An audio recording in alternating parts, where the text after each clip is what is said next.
barakatuh. Hurmatli musulmon birodarlar, Alloh subhanahu va taologa hamd sanolar bo'lsin. Ushbu muborak Ramazon oylarida biz inshaalloh navbatdagi muhtoj oilaga keldik. Ushbu muhtoj oilamiz Belgiyada joylashgan ekan birodarlar. Holatini ko'rib birodarlar, mana bu holatni hech qaysi bir musulmonga ravo ko'rmaymiz birodarlar. Albatta bu kelgan onamizning yillari yo'q ekan va o'zi hozir qaramog'ida 4 ta farzandlarini o'zi boqib, o'zi katta qilyapti. Albatta sharoitlarni ko'rdik, hattoki bolalarga kiyimlari yetmaydi ekan, yetarli kiyim yo'q ekan. Bizda hammamizning oshcha kiyimimiz bor. Hattoki mana bu ko'rpa to'shaklar ham yetarli emas ekan birodarlar. Shuning uchun birodar, kelinglar mana shu opamizni mana shu uydagi jihozlarini birgalikda birodarlar olib beraylik. Kimdir mana 100 so'm, 50 so'm, 60 so'm o'zingizni hissangiz qo'shing mana shu Ramazon oylarida. Kimdir zakoti bo'ladimi, fitr sadaqati bo'ladimi? Mana bu oilaga birodarlar hissalar qo'shib qo'yinglar birodarlar. Hozir biz ba'zi holatlarga ko'ra tajriblandik birodarlar. Bu holatni qayd etamiz, hech kimga ravo ko'rmaymiz birodarlar.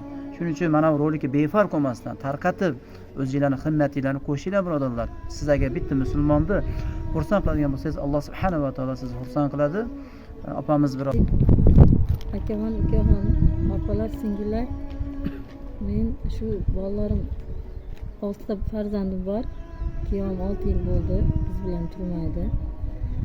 Bizni kvartiraga tashlab ketgan. Mana yaxshi avvalo beruvchi Alloh yaxshi bandasini sabab chiqib qoldi. Shu yaxshi odamlar bor ekan, qo'ldan kelgancha yordam berishdi. Mana vatanligam bo'lib qoldim.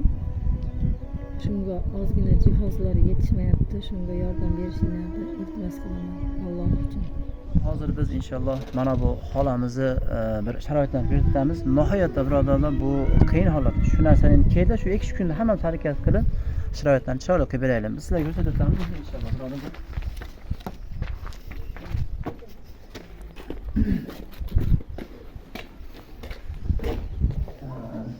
Hozir birinchi tarafimiz bu zallari bitmagan ekan, Alloh azizlar deyarlar sayin so'la chiqib qolsa balkim bitib qolar inshaalloh. Biz mayda qaratamiz birodarlar. Mana bu xonada birodarlar hozir mana shu yerda mana jihoz yo'q birodarlar, uy bitgan bitishga, lekin jihoz yo'q. Mana shu yerda hozir xolamizning farzandlari yotibgan birodarlar, mana ko'rib turibsizlar shu holatda. Beton ekan. Betona, tagi mana birodarlar beton birodarlar. Sharoit yo'q. Shunga şeylarga bir polosa bersa, biroz issiq bo'ladigan narsalar qo'yib bersa birodarlar inshaalloh. Keyin holatini tortamiz.